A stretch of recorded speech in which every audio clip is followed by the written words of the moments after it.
Bulletin का बाकायदा आगाज करेंगे। स्मार्ट स्कूल इंतजामिया की जानिब से तलबा के वालिदैन पर तशद्दुद के खिलाफ पेरेंट्स एसोसिएशन ने स्कूल के बाहर एहतजाज किया है। वालिदैन का कहना है कि ऐसे प्राइवेट स्कूल्स खुद को हुकूमत वक्त से ज्यादा ताकतवर तस्वुर करते हैं, इन्हें लगाम देना बहुत जरूरी है।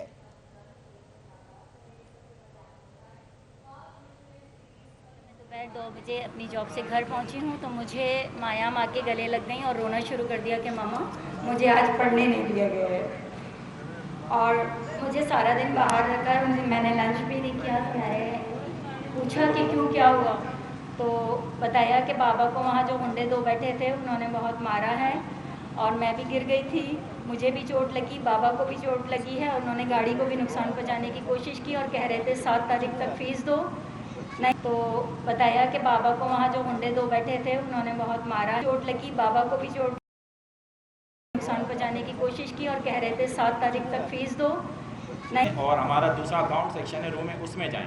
खैर मैं बच्ची को लेके अकाउंट सेक्शन में इनके गया हूँ, वहाँ पे एक लेडी बैठी थी और साथ में 2 लड़के बैठे थे, अराउंड 25 से 30 साल की उनकी उम्र होगी। मैंने लेडी से दरियाफ्त किया है कि भाई आज मेरी बच्ची के साथ ऐसा क्यों किया है, तो उन्होंने कहा आपकी फ़ीस पे नहीं है। मेरा सिर्फ यही कहना था, तो उनके पास जो चीज़ें टेबल के सामने और हाथ में किताबें और जो पढ़े, उन्होंने वहाँ से मुझे खींच के मारी।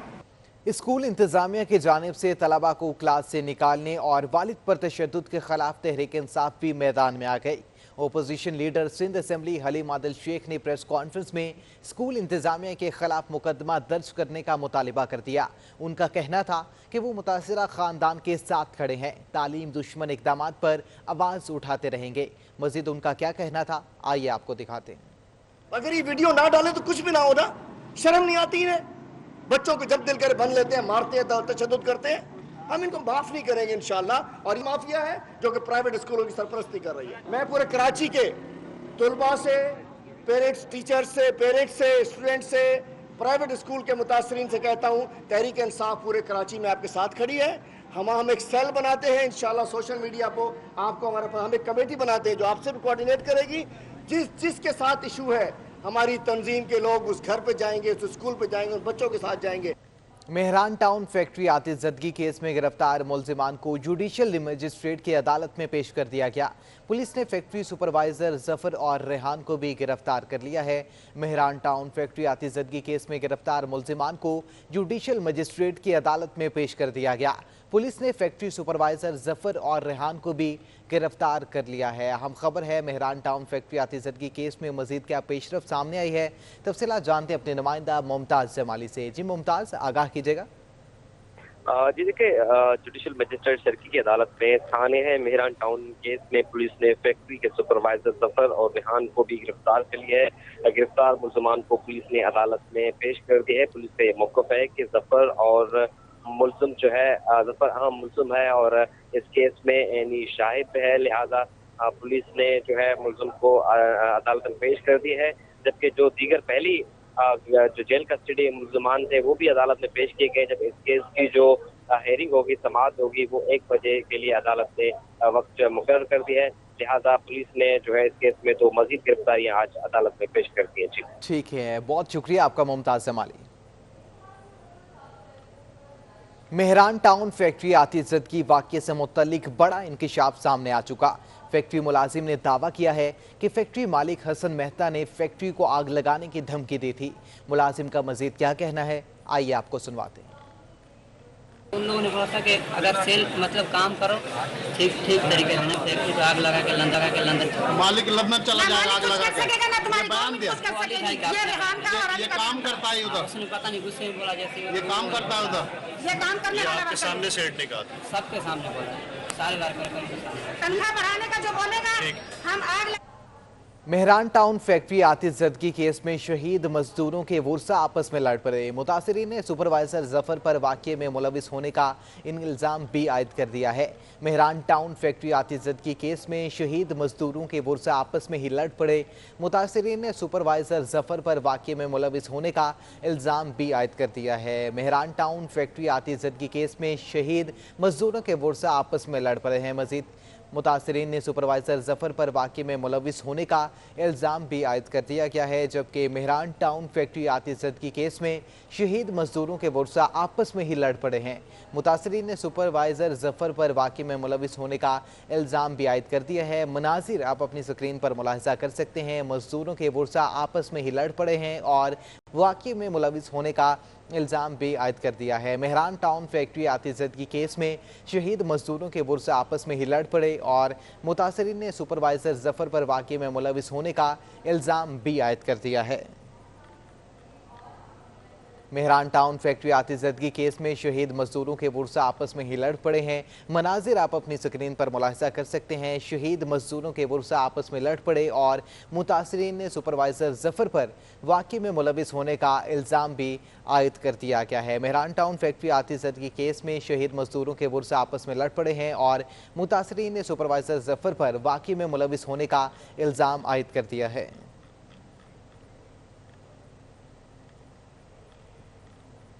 पीपल्स पार्टी ने सदारती ऑर्डिनेंस के जरिए बिजली के बिलों में 35% तक इनकम टैक्स के निफाज की मजम्मत कर दी है। एक बयान में चेयरमैन पीपल्स पार्टी बिलावल भुट्टो जरदारी ने कहा है कि पानी सर से ऊंचा हो चुका है। महंगाई को आवाम का सबसे बड़ा मसला बना दिया गया। उन्होंने महंगाई से निजात के लिए हुकूमत को घर भेजना वाहिद हल करार दे दिया। ये मशवरा भी दिया कि इमरान खान आवाम के बजाय अपने अरबपति दोस्तों पर टैक्स लगाएं।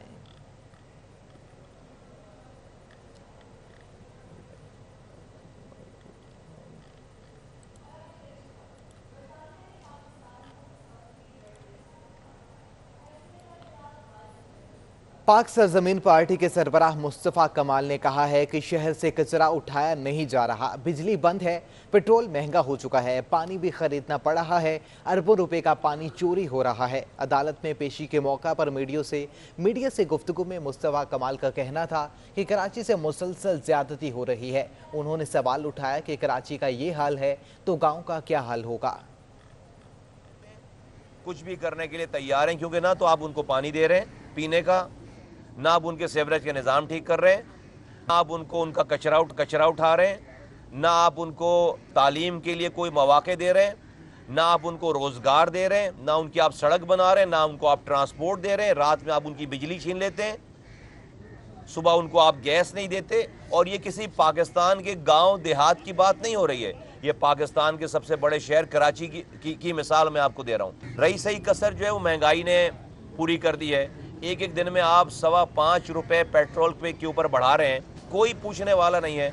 ओगरा आपको 1.35 रुपये की सिफारिश कर रहा है, वज़ीर आज़म साहब 5 रुपये से ज़ायद जो है पेट्रोल। खबरें और भी हैं, लेकिन अभी वक्त हुआ एक ब्रेक का। नामवर क्लासिकल गुलकार उस्ताद फतेह अली खान की तबीयत में बेहतरी आने के बाद इन्हें वेंटिलेटर से हटा दिया गया है। इससे कबल उस्ताद फतेह अली खान के दौरान इलाज हालत बिगड़ने पर इन्हें वेंटिलेटर पर मुंतकिल किया गया था। तफसीलात जानते हैं अपने नुमाइंदा वाजिद से। जी वाजिद, आगाह कीजिएगा।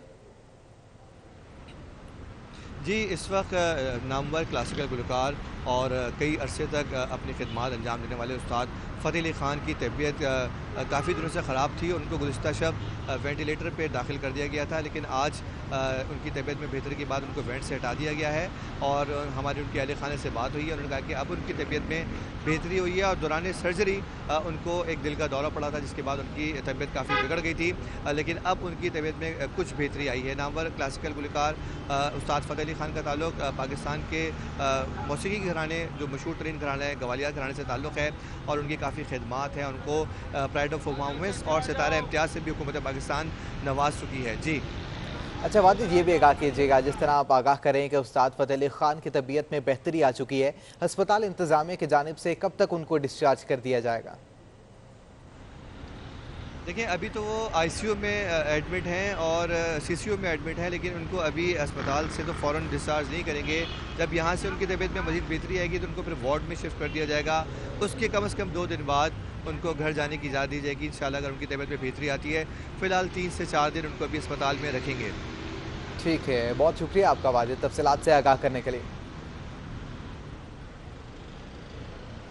शहर कायद में समंदरी हवाएं बहाल होने के बाद दर्जा हरारत में कमी आ गई।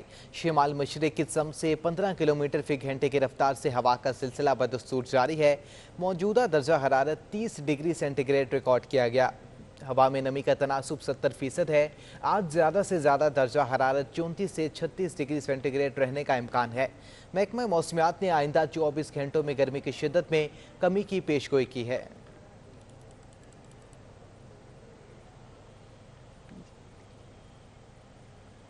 डीजी मेट का इस मौका पर क्या कहना था, आइए आपको सुनवाते हैं। जी देखिए, कराची का मौसम आज बेहतर है, गर्मी उतनी ज़्यादा नहीं है। आज साउथ वेस्टर्ली विंड चल रही है, सी ब्रीज जिसे हम कहते हैं, और टेम्परेचर मैक्सिमम 34 से 36 की रेंज ही रख रहे हैं, और यही 34 से 35 इसी रेंज में रहना चाहिए। और अगले चंद दिन तक अब मौसम बेहतर ही होगा, कोई गर्मी नहीं होगी। क्लिफ्टन में प्लॉटों की गैर कानूनी अलॉटमेंट से मुतल्लिक रेफरेंस की समाअत 16 अक्टूबर तक मुलतवी कर दी गई। क्लिफ्टन में प्लॉटों की गैर कानूनी अलॉटमेंट रेफरेंस की समाअत के मौका पर साबिक सिटी नाज़िम मुस्तफ़ा कमाल और दीगर मुलजिम अदालत में पेश हुए। वकला की जानिब से गवाह के बयान पर जरा के लिए मोहलत तलब कर ली गई, जिस पर अदालत ने समाअत 16 अक्टूबर तक के लिए मुलतवी करते हुए आइंदा समाअत पर तमाम दस्तावेजात साथ लाने की हिदायत कर दी है।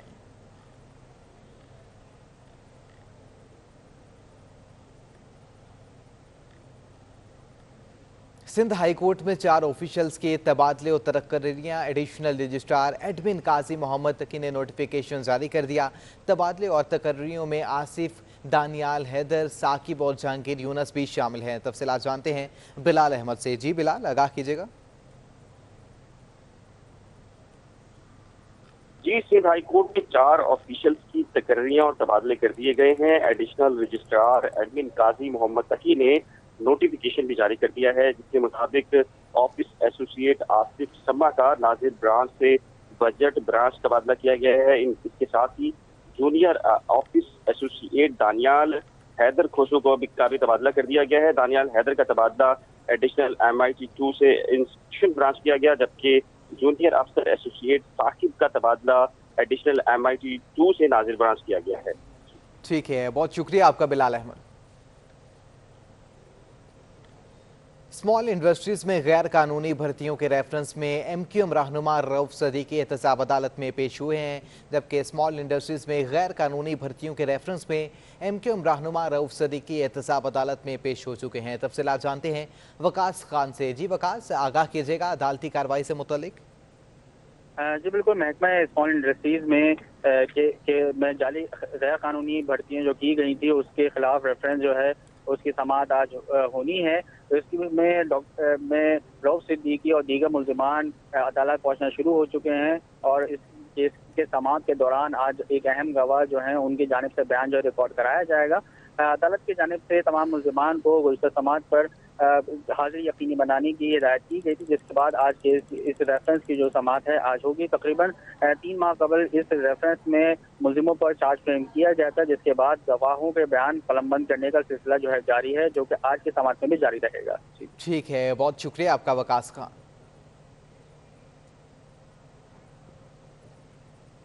सिंध सेक्रेटेरिएट की 3 एम्बुलेंसेस खराब होने से कबाड़ खाने भिजवा दी गई हैं। कबाड़ खाने में एम्बुलेंसेस नाकारा हो चुकी हैं। तफसीलात जानते अपने नुमाइंदा आज़ाद नोडियो से। जी आज़ाद, आगाह कीजिएगा, एम्बुलेंसेस नाकारा हो चुकी हैं। जी बिल्कुल, ये सिंध सेक्रेटेरिएट में सरकारी मुलाजमिन के लिए खरीद की जाने वाली 3 ऐसी एम्बुलेंस हैं जो इस वक्त मुकम्मल तौर पर नाकारा बन चुकी है, और इन एम्बुलेंसेस को ओल्ड KDA बिल्डिंग जो वाकई सिंध सेक्रेटेरिएट में है यहाँ पर कबाड़ खाने के हवाले कर दिए हैं। इनमें एक एम्बुलेंस ऐसी भी है जो नाकारा तो हो चुकी है, लेकिन इसको ताहाल सैनवा की तरफ से रजिस्टर्ड नहीं करवाया गया, जिसके बायस सिंध सेक्रेटेरिएट के जो इस वक्त मुलाजमिन है या जो अफसरान है वो इस एम्बुलेंस की सहूलियत से महरूम हो चुके हैं। जबकि एक ऐसी बस जो सरकारी मुलाजमिन के लिए खरीद की गई है, जो मुलाजमिन के सफरी सहूलियत के लिए होनी चाहिए, लेकिन ये बस भी जो सैनवा सिंध सेक्रेटेरिएट के मुलाजमिन की तंजीम है उनके रहनुमाओं के सैर सपाटों के लिए इस्तेमाल की जा रही है। इस हवाले से सिंध सेक्रेटेरिएट मुलाजमिन ने मुतअद्दिबार जो है chief secretary Sindh secretary general administration को शिकायत की कि उन्हें नई एम्बुलेंस फराहम की जाए, लेकिन सिंध हुकूमत की जानब से ताहाल सरकारी मुलाजमिन के लिए कोई नई एम्बुलेंस खरीद नहीं की गई, और ये 3 जो एम्बुलेंस की मरम्मत करने है उनको कबाड़ खाने के हवाले कर दिया गया है। ठीक है, बहुत शुक्रिया आपका आज़ाद नोडियो। Sindh high court special secretary technical बल्दियात नजीब अहमद की तैनाती का मामला। नजीब अहमद की वाटर बोर्ड से स्पेशल सेक्रेटरी बल्दियात तैनाती चैलेंज कर दी गई है। तफसीलात जानते अपने नुमाइंदा बिलाल अहमद से। जी बिलाल, आगाह कीजिएगा। जी, नजीब अहमद की वाटर बोर्ड से स्पेशल सेक्रेटरी बल्दियात तैनाती को चैलेंज कर दिया गया है। मैस्टर्स यूनाइटेड कॉन्ट्रैक्टर्स वेलफेयर एसोसिएशन ने सिंध हाई कोर्ट में एक आईनी दरखास्त दायर की है, जिसमें चीफ सेक्रेटरी बल्दियात, एमडी वाटर बोर्ड और नजीब अहमद को भी फरीक बनाया गया है। दरखास्त में ये मौका किया गया है कि नजीब अहमद बतौर chief engineer water board district Korangi and central तैनात थे, ताहम उन्हें खिलाफ कानून स्पेशल टेक्निकल बल्दियात तैनात कर दिया गया है। इसके साथ ही नजीब अहमद को project director urban road initiative project का चार्ज भी दे दिया गया है। दरखास्त में कहा गया है कि नजीब अहमद की तैनाती सुप्रीम कोर्ट के 2013 के फैसले की खिलाफ वर्जी है, लिहाजा नजीब अहमद की तैनाती को कलअदम करार दिया जाए और नजीब अहमद को उसके असल महकमे में वापस भेजा जाए। ठीक है, बहुत शुक्रिया आपका बिलाल अहमद तफसीलात से आगाह करने के लिए। महंगाई है कि कम होने का नाम नहीं ले रही। रोजमर्रा इस्तेमाल होने वाली सब्जी की कीमतें दिन ब दिन बढ़ती जा रही हैं। मार्केट में कौन कौन सी सब्जी किस दाम में दस्तयाब है, जानते अपने नुमाइंदा अयाज राना से। जी, जैसे महंगाई की बात अगर करें तो जहां कहा जाता है डॉलर की कीमतें बढ़ रही हैं, रुपए की कदर गिर रही है, साथ साथ पेट्रोलियम मसनूआत में हम देखते हैं हर 15 दिन के बाद जब इजाफा होता है तो उसके क्या असरात होते हैं। आज जो सब्जी अगर आपने खरीदनी है तो उसका कुछ इस तरीके से हिसाब है कि जो ये प्याज है इस वक्त मार्केट के अंदर 60 से 70 रुपए किलो मिल रही है। ये आलू अगर आप सफ़ेद लेते हैं या लाल आलू लेते हैं तो वो 60 से 70 रुपए में है। अगर आज आपने लौकी पकानी है तो लौकी का जो आज प्राइस है वो है 70 रुपए से 80 रुपए किलो, जो कि 40 से 60 रुपए मिलती थी। आप अगर खीरा खाना चाहते हैं आज सलाद के अंदर तो ये भी आज 70 से 80 रुपए किलो तक जा पहुंचा है। बात करें अगर साथ टमाटर की, जो अक्सर 120 रुपए पे होता था लेकिन आज 80 से 100 रुपए में दस्तयाब है। कहा यह जा रहा है कि मंडी से जो है वो कीमतें बढ़ने के बाद जो है ये जो सब्जी फरोश जो हैं वो कहते हैं कि हमें क्या करें, महंगा लेके हम सस्ता नहीं बेच सकते। तो जो आज अगर आपने खाने के अंदर अदरक लहसुन यूज़ करना है या उसको इस्तेमाल तो लाजमी एक जुज़ है, तो उसके जो कीमतें हैं वो लहसुन जो है वो 320 और अदरक 400 रुपए तक जो है वो जा पहुंची है। ठीक है, बहुत शुक्रिया आपका अयाज राना। दुनिया भर की तरह पाकिस्तान में भी मेरीटाइम का आलमी दिन मनाया जा रहा है। केपीटी हेड ऑफिस में आलमी दिन पर खुसूसी सेमिनार का इनेकाद भी किया गया। तफसीलात जानते हैं बसीम इफ्तिखार से। जी, जैसे कि दुनिया भर की तरह पाकिस्तान में भी आज मैरीटाइम डे मनाया जा रहा है। मैरीटाइम डे के मौके पर केपीटी में खुसूसी तौर पर सेमिनार का इनेकाद किया गया है और इस सेमिनार में तमाम तरह मैरीटाइम के जो मुतालिका जो अफसरान हैं और उसके साथ साथ माहिरीन हैं उन्होंने शिरकत की है। इस सेमिनार में जो है वो वफाकी वज़ीर अली ज़ैदी के ऑडियो मैसेज जो है वो सुनाया गया, जिसमें अली ज़ैदी ने कहा कि मैरीटाइम जो है सेक्टर जो है वो इंतहाई अहमियत का हामिल है, तमाम हम इंसानी गफलत की वजह से जो है वो जो आलमी सतह पर जो ओशंस हैं उनको नुकसान पहुँच रहा है। दुनिया का जो 70% हिस्सा है वो ओशंस पर मुश्तमिल है, लेकिन इसके साथ साथ इंसानी गफलत की वजह से, बदनामी की वजह से, मछलियों के गलत शिकार की वजह से और दीगर अवामिल की वजह से जो है वो ना सिर्फ समंदर बल्कि जो दुनिया की जो ओशंस हैं वो मुतासर हो रहे हैं। उनका कहना था कि तमाम तर जो पोर्ट्स के सरबराहान हैं, DGs हैं और इसके साथ साथ तमाम तर जो मुताल्लिका अफसरान हैं वो पाकिस्तान की जो साहिली पट्टी है उसको आलूदगी से पाक करने के लिए अपना किरदार अदा करें। तमाम पाकिस्तान के हवाले से उनका ये कहना था कि मुख्तलिफ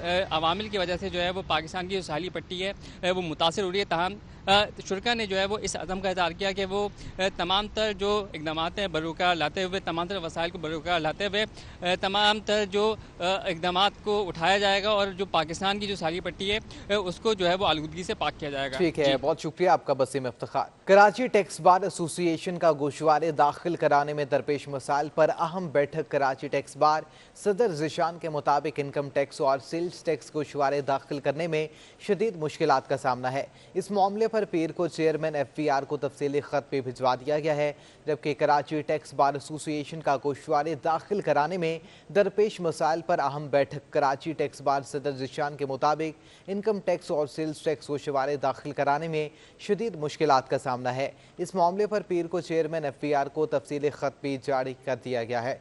कराची टैक्स बार एसोसिएशन का गोशवारे दाखिल करने में दरपेश मसाइल का सामना करना पड़ रहा है, जबकि इससे मुतल्लिक भी मजीद आपको आगाह कराएंगे। आपको बताएं, कराची यूनिवर्सिटी के तलबा ने साहिल को साफ करने का बेड़ा उठा लिया है। तलबा की जानिब से वर्ल्ड कोस्टल डे की मुनासबत से CBU पर साहिल को साफ करने की एक्टिविटी की गई है, जबकि कराची यूनिवर्सिटी के तलबा ने साहिल को साफ करने का बेड़ा उठा लिया है। तफसीलात जानते हैं आदिया नाज से। जी आदिया, आगाह कीजिएगा।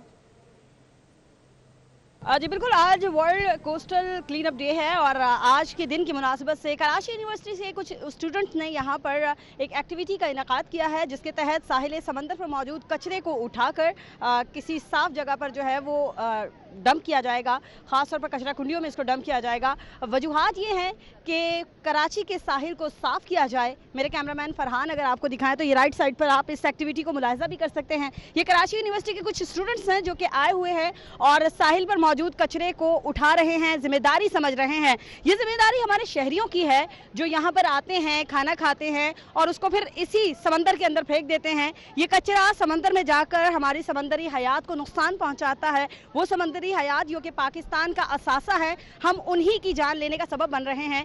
यहाँ पर इन स्टूडेंट्स की टीचर समीना मेरे साथ मौजूद है, इनसे आपकी बात करवाएंगे और इनसे जानेंगे कि क्या सोच इनकी थी कि ये अपने स्टूडेंट्स को यहाँ पर लेकर आई। मैम बताइएगा, आज आपके स्टूडेंट्स ने बेड़ा उठा लिया है साहिल को साफ करने का। जी बहुत शुक्रिया, आप लोगों ने इस एक्टिविटी को हाईलाइट करने का सोचा, क्योंकि आज हम एक दफ़ा ये कचरा उठा लेंगे, लेकिन ज़रूरत इस बात की है कि लोगों को अवेयरनेस हो कि वो ना तो कचरा करें और अगर कचरा देखें तो उसे उठाएं। अब ये जो एक्टिविटी है इसके पीछे एक इंटरनेशनल पूरी चेन है। इस वक्त दुनिया के 100 से ज़ायद ममालिक में उनके टाइम जोन्स के हिसाब से ये एक्टिविटी होती है। International coastal clean up day की, और बीच क्लीन अप डे कहलाता है, कोस्टल क्लीन अप डे कहलाता है, जिसमें नौजवान इस बात का इरादा करते हैं कि वो साहिल समंदर को साफ़ करेंगे और उसको लोगों तक उसकी आगाही पहुंचाएंगे। बिल्कुल, इस तरह की एक्टिविटीज़ को रेगुलर बनाना हमारी जिम्मेदारी है। हमारे लोगों को सोचना होगा, इसकी अवेयरनेस देना होगी कि एटलीस्ट अपनी ही चीज़ों को, अपने ही माहौल को साफ़ सुथरा रखें, गंदा ना करें। जी ठीक है, बहुत शुक्रिया आपका दियानाज़। कराची प्रेस क्लब ने अपने अरकान और उनके अहले खाना के लिए पिकनिक का अहतमाम किया है। वाटर पार्क से तफसीलात बता रहे हैं हमारे नुमाइंदा महमूद रियाज। जी महमूद, आगाह कीजिएगा। कराची के साफी आज फुल मौज मस्ती में एंजॉय कर रहे हैं। कराची प्रेस क्लब ने अपने अरकान और उनकी फैमिलीज के लिए कराची का वाइल्ड वेंचर वाटर पार्क है, यहाँ पे पिकनिक का एहतमाम किया है। कराची से प्रेस क्लब से सुबह 10 बजे के करीब जो है वो 35 बसें रवाना हुई, जिनमें 2500 से ज़्यादा अरकान और उनकी फैमिली थी, और उसके बाद यहाँ पर पहुँचे हैं और बेहतरीन तवाज़ा हलवा पूरी के नाश्ते से की गई, जिसके बाद अरकान और उनकी फैमिली जो है मुख्तलिफ वाटर स्लाइड जो है उन पर फुल मौज मस्ती कर रहे हैं। कोविड की सूरत हाल में जिस तरह कराची के तमाम जर्नलिस्ट ही काम कर रहे थे तो थोड़ी सी रिलैक्सेशन हुई है, तो कराची प्रेस क्लब ने एक खूबसूरत रंगारंग प्रोग्राम जो है तरतीब दिया है, जो शाम तक जारी रहेगा, जिसमें कि उनके लिए खाना है, मौज मस्ती है, गेम्स हैं। और यही वजह है कि तमाम जो कराची प्रेस क्लब के अरकान हैं और उनकी फैमिलीज हैं वो इस वक्त कराची के वाइल्ड वेंचर पार्क में मौजूद हैं और राइड्स हैं। बच्चों के चेहरों पे खुशियां हैं, कोई छोटे स्विमिंग पूल में, कोई ऊंचाई से राइड कर रहा है, और तमाम के तमाम लोग जो हैं वो आज की इस पिकनिक को एंजॉय कर रहे हैं। जी ठीक है, बहुत शुक्रिया आपका। कराची टैक्स बार एसोसिएशन ने गोशवारे दाखिल कराने में दरपेश मसाइल पर अहम बैठक लगा ली। कराची टैक्स बार सदर ज़िशान मिर्चेंट के मुताबिक इनकम टैक्स और सेल्स टैक्स गोशवारे दाखिल कराने में शदीद मुश्किलात का सामना है। इस मामले पर पीर को चेयरमैन FPR को तफसीली ख़त भी भिजवा दिया गया है। तफसीलात जानते हैं अशरफ खान से। जी अशरफ, आगाह कीजिएगा, तफसीली ख़त भी भिजवा दिया गया है? जी, ये सबसे अहम मामला है जो लोगों के इनकम टैक्स रिटर्न है और गोशवारे जमा कराने हैं, और 30 सितंबर जो है आखिरी तारीख है और सर पर आ गई है। बहुत ही कम दिन रह गए हैं, लेकिन जो रिटर्न का भरा जा रहा है उसमें जो फार्मूला है वो चेंज हो गया है। जिसकी आमदनी है और अखराजात हैं वो जब डाले जा रहे हैं, फार्मूला तब्दील होने पे बड़ी मुश्किलात हो रही हैं, जिसमें जायदाद की, प्रॉपर्टी की जो वैल्यूएशन होती है, शेयर की प्राइस की, डिविडेंड की होती है, इसके अलावा जो उसकी आमदनी है वो कितनी हुई है, तो फार्मूला तो चेंज हुआ है। और सबसे अहम बात, जो टैक्स बार एसोसिएशन है उनको पता ही नहीं कि फार्मूला चेंज हो गया है, उनको बिना इतला किए जो है फार्मूला चेंज हुआ है, जिससे शदीद मुश्किलात हो रही है। और आज देखा जाए तो 30 सितंबर को आखिरी तारीख है गोशवारे जमा कराने की, जो FPR ने आखिरी हतमी जो तारीख दी है। उसके बाद अगर देखा जाए मुल्क भर में तकरीबन जो है 30 लाख के करीब इनकम टैक्स रिटर्न फाइलर्स हैं, और अगर इस महीने में देखें जो ज़्यादा से ज़्यादा जो कहा जा रहा है 5 लाख लोगों ने भी इनकम टैक्स गोशवारे जमा नहीं कराए। अब 25 लाख लोग अगर 30 तारीख से जमा नहीं कराते तो FPR ने अंदिया दिया है कि उनके खिलाफ एक्शन होगा। लेकिन यहाँ पे सबसे इम्पोर्टेंट चीज़ जो IRS है FPR का, उसमें जब रिटर्न जमा कराया जा रहा है फार्मूला तब्दील होने की शदीद मुश्किलात हो रही है, और वहाँ जो डाटा एंट्री है वो फाइल अप नहीं हो रहा है, जिसकी वजह से टैक्स बार की अहम बैठक हुई है। उन्होंने फैसला किया है कि चेयरमैन FBR को पहले ही आगाह किया, तफसीली खत भी लिखेंगे। ठीक है, बहुत शुक्रिया आपका इशरफ खान। बुलेटिन के अख्ताम में बात करें फूड स्ट्रीट की तो सबसे पहले ब्रंस रूट का नाम जहन में आता है। शहर की सबसे कदीम और मशहूर तरीन फूड स्ट्रीट पर मौजूद हैं हमारे नुमाइंदा वाजिद रजा। जी वाजिद, आगाह कीजिएगा, फूड स्ट्रीट की वजह शोहरत क्या है? इस वक्त हम खड़े हैं कराची की सबसे मशहूर फूड स्ट्रीट बस रोड पे, जिसे कराची की सबसे पहली फूड स्ट्रीट कहा जाए तो गलत ना होगा। बस रोड का नाम जहन में आते ही आपके मुंह में पानी आ जाता है और मज़ेदार पकवान आपकी आंखों के सामने घूमने लगते हैं। बस रोड जहाँ पे इस वक्त हम खड़े हैं, जो लोगों को मशहूर है कि बस रोड क्या है, इसका असल में नाम मोहम्मद बिन कासिम रोड है। लेकिन अब हम आपको ये हकीकत बता दें कि फ्रेस्को से लेके विमेन कॉलेज तक जो मशहूर फूड स्ट्रीट है, इसका असल में नाम तो कागजात में फ्रेयर रोड मिलता है और अब ये शारा लियाकत के नाम से मशहूर है। और जो असल में बस रोड है, जो हमें डॉक्यूमेंट्स में सरकारी कागजात में मिलती है, वो जंग प्रेस से लेकर दिल पसंद तक जो सड़क जाती है उसका नाम असल में बस रोड है। लेकिन ये जो फूड स्ट्रीट है ये बस रोड के नाम से मशहूर है। ये बस रोड जो है ये सर जेम्स बर्न्स के नाम पर इसका नाम रखा गया है। तारीख में हमें मिलता है कि जेम्स बर्न्स वैसे तो डॉक्टर थे और जो मुकामी हुक्मरान थे वहाँ पे उनके ख़ानदान में इलाज के गर्ज से वो आए थे, लेकिन असल में उनका मकसद जासूसी करना था और मुकामी हुक्मरानों की ताकत का अंदाज़ा लगाना था कि उनके पास कितनी अस्करी फ़ौज है और कितना असला है। ये सारी रिपोर्ट तैयार करके उन्होंने अपने ऊपर अफसरान को दी और उसके बाद चार्ल्स नेपियर को सिंध फतह करने में बड़ी आसानी हुई। तो कहा जाए कि बर्न्स रोड जो जेम्स बर्न्स के नाम पे है वो एक जासूस थे तो गलत ना होगा। इस जासूसी का क्रेडिट जेम्स बर्न्स को ये मिला कि ये एक बहुत बड़ी सड़क जो बोल्टन मार्केट से एम्प्रेस मार्केट तक जाती है उनके नाम पे रख दी गई और एक इलाका जो बस गार्डन है वो उनके नाम से आबाद कर दिया गया। अब बात करते हैं खाने पीने की। ये जो बस रोड है पाकिस्तान बनने के बाद से ही एज ए फूड स्ट्रीट बहुत मशहूर हो गई थी और दिल्ली से हिजरत करके कराची आने वाले जो मशहूर लोग थे, जो पकवान थे, वो आके उन्होंने इस सड़क पे, इस इलाके पे आके इन्होंने दुकानें खोली। पहले तो उन्होंने छोटी दुकान से या होटल से उन्होंने अपने कारोबार का आगाज़ किया, फिर बाद में वो तरक्की पाता गया। यहाँ पे जो दिल्ली वाले हैं उनकी वजह से भी ये फूड स्ट्रीट बहुत मशहूर है, जिसमें फ्रेस्को हो गया, उसका ताल्लुक दिल्ली वालों से है। फ्रेस्को के सामने जो गली में कबाब लगाते हैं मशहूर अहमद कबाब, उनका ताल्लुक दिल्ली वालों से है। यहाँ पे एक बड़ा मशहूर होटल है मलिक होटल, बहुत पुराना होटल है, इनका ताल्लुक दिल्ली से है। और दिल्ली के दही बड़े, दिल्ली की रबड़ी, इसके अलावा दिल्ली की रबड़ी और दिल्ली के दही बड़े के सामने जो गली है वहाँ पे जो वहीद बन कबाब वाले हैं, वहीद कबाब वाले हैं, जिनके फ्राई कबाब बहुत मशहूर है, उनका ताल्लुक दिल्ली से। इन दिल्ली के खाने वालों के अलावा भी यहाँ पे बड़ी मशहूर खाने की चीज़ें हैं। मिसाल के तौर पर मज़ेदार हलीम है या कराची हलीम है, फूड सेंटर है, या इसके अलावा यहाँ पे सब्जी की दुकानें हैं, फ़िश की कुछ यहाँ पे दुकानें हैं। गर्ज ये कि अगर आप सुबह 6 बजे यहाँ पे तशरीफ़ लाएँ तो आपको नाश्ता गर्मा गर्म मिलेगा, आपको पराठों की सूरत में, हलवा पूरी की सूरत में।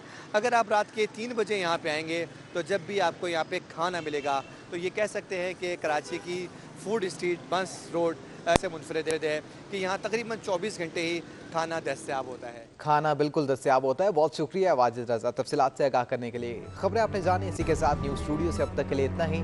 मजीद किसी भी खबर से बाखबर रहने के लिए आप देखते रहिए सिटी 21।